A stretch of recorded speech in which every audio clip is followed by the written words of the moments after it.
সালামু আলাইকুম। আমার লতিরাজ বাড়ি একের চারা নিয়ে একটি প্রতিবেদন করতেছি। এই দেখেন আপনারা লতিরাজ বাড়ির কচুর লতি। এই দেখেন, এই যে ডোগার ভিতরে যে সমস্ত লতি, এই যে সব লতি। এই যে আমি এবার 2 বিঘা জমিতে এই কচুর চাষ করছি। এই যে আপনারা দেখেন, কারোর যদি বাড়ি একের চারার প্রয়োজন হয়, বাড়ি ওয়ান আর এই বাড়ি ওয়ান কচুর লতি চারার প্রয়োজন হয়, তো আপনারা এসে আমার তো চারা নিতে পারেন। এই যে কি পরিমাণে লতি বাড়িতেছে, আমি আজকে লতি কাটি ফেলাইছি। এই দেখেন, এই যে এই যে মিটন জাতের যে কচুটা বলা হয়, অনেকে বলে যে মিটন জাতের একটা কচু অনেক বড় কাঠ হয়। এই যে এই জাতের কচু আছে। এই যে আমার বাড়ি ওয়ানের সাথে এই যে মিটন জাতেরটা আলাদা বোঝা যায় যে এটা অনেক বড় বড় হয়েছে গাছ। এই যে আমার খেতে অনেক আগাছা হয়ে গেছে, আমি মানুষ দিয়ে যে বাছাই করে ফেলাইতেছি যে বৃষ্টি না থাকার কারণে, আর আমি ঠিকমতো পানি না দিতে না হওয়ার কারণে গাছ অনেক লাল হয়ে গেছে। কারণ যদি বাড়ি ওয়ান কচুর চারার প্রয়োজন হয়, এক একটা গাছে 5টা 6টা 7টা করে লতি বাইরে হয়। এই যে সমস্ত গাছে লতি আছে, আমি আজকে লতি কাটি ফেলাইছি প্রায় 7.5 মণ 8 মণের মতো। এই যে আমি 1 বিঘা জমিতে করছি, আপনারা দেখেন এই সমস্ত কচু গাছ। এই যে আমি 3 বাইনে এবার কচু খেতি করছি। কারোর যদি চারার প্রয়োজন হয় আমার সাথে যোগাযোগ করবেন। আমার বাড়ি হইল নোয়াখালী, লক্ষ্মীপুর, রায়পুর থানা, 7 নম্বর বাবুনি, বাংলা বাজার। এই যে আপনারা দেখেন কি পরিমাণে আমি লাগাইছি। এই যে বড় বড় যেগুলা কচু গাছ, এটি হইল মিঠুন জাতের যে কচুগুলা, অনেকে বলে মিঠুন জাতের কচু, এটার নাম হইল মূলত বাড়িপুর। এই কচুটা অনেক বড় কাঠ হয়। একই সাথে কচু গাছ লাগাইছি, দেখেন এক একটা কচু মোটা হয়েছে কিরকম না। এই যে দেখেন, আপনারা না দেখলে বিশ্বাস করবেন না। এই যে এটিরও লতি হয়, এটি প্রচুর পরিমাণে লতি, এবং লতির ফলন ওই বাড়ি মানের চেয়ে ওই এটার ফলন ভালো ভালো ফলনশীল একটা কচু গাছ। এটি এখনও বেশিরভাগই কাঠ হয় নাই।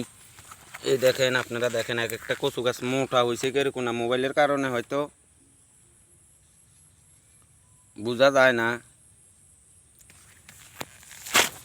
এই যে কাঠ, মনে করেন আমি কাঠটা দেখাই, একই সাথে রুখছি।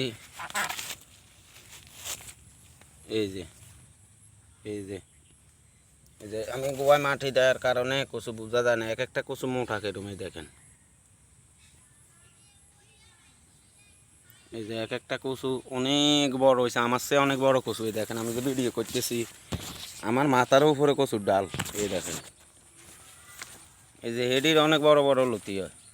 আমি আজকাল লতি কাটি হেলাইছি, নাহলে আপনারা লতি দেখতেন। আমি সমস্ত গাছের লতি সব কাটি হেলাইছি। আর এখন কচু গাছ একটা 2টার মতন হয়ে গেছে। ওই যে ফুল আসতেছে কচু গাছে, এই যে ফুল আসতেছে, এই যে ফুল, এই যে ফুল। এই যে একটা কচু গাছ দেখেন 2টা কচু গাছের মতন হয়ে গেছে। দুইটা কচু গাছের মতন একটা কচু গাছ হয়ে গেছে। এই যে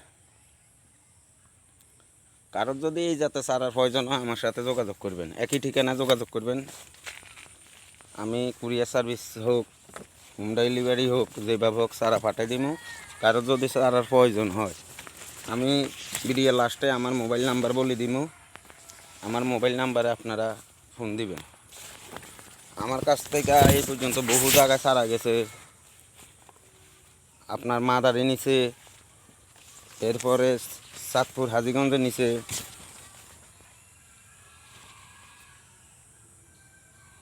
এরপরে আরও অনেক জায়গায় নিচে, আমি সঠিক মনে নাই।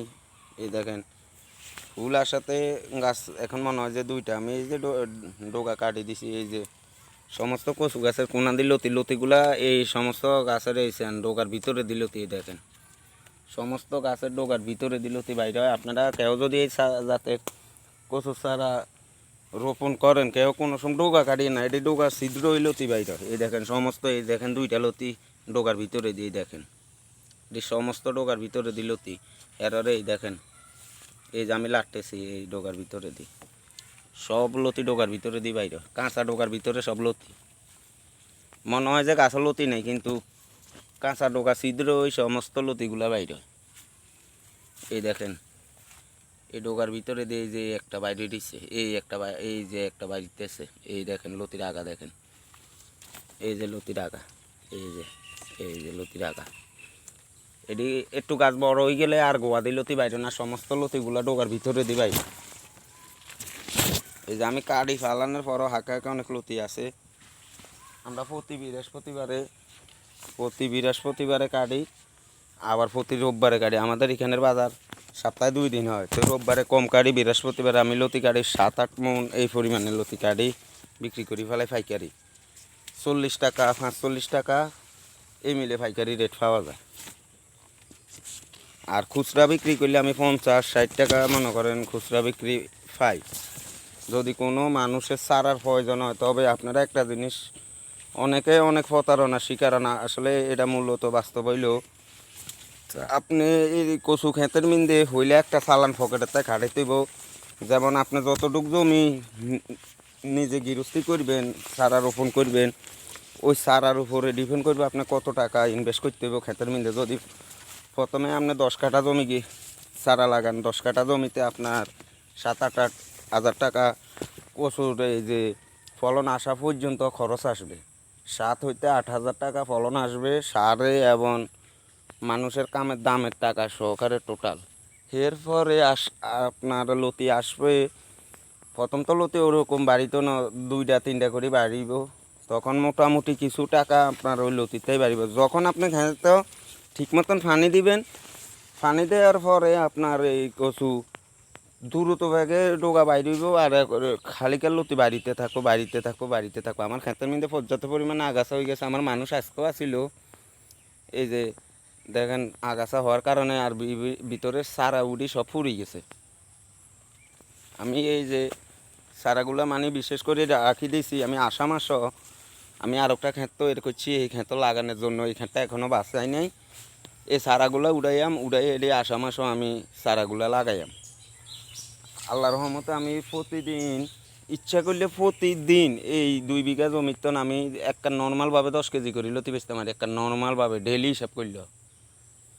তো আমরা তো আর ডেলি মনে করেন ডেলি খুচরা বিক্রি হয়, অনেকে বাড়ির আশেপাশের আসে 5-7 কেজি, তো আমি দৈনিক বেচতেছি। আরও পাইকারি আপনার প্রতি সপ্তাহে মনে করেন রোববারে 2 মণ 1 মণ এরকম কাটি, আর বৃহস্পতিবারে মনে করেন কোনো সপ্তাহ লতির ফলন অনেক বেশি আসে, যখন ক্ষেতর সার দেওয়া হয় পোকামাকড়ে নষ্ট না করে, তখন আপনারা কেউ ওই লতির চাষ করলে ম্যাগনেসিয়াম সার আর এগ্রোগ্রাম এই 2টা জিনিস ব্যবহার করবেন, আর জিপ এবং জিঙ্ক এই 2টা সারও ব্যবহার করবেন। তাহলে দেখুন লগে সালফার 1 নম্বর থিউবিট, যেটা সালফার 1 নম্বর থিউবিট, এটা ব্যবহার করবেন। তাহলে দেখবেন কচু গাছ কাঁচা থাকবো এবং কচু গাছের ভিতরে কোনো হইতো না, ওই যে লতির ডিসপোট আইতো না। আর পোকার ওষুধ ব্যবহার করতে হবে, কচু ক্ষেতের মধ্যে খুব আক্রমণ করে পোকা, এই পোকার ওষুধ ব্যবহার করতে হইব।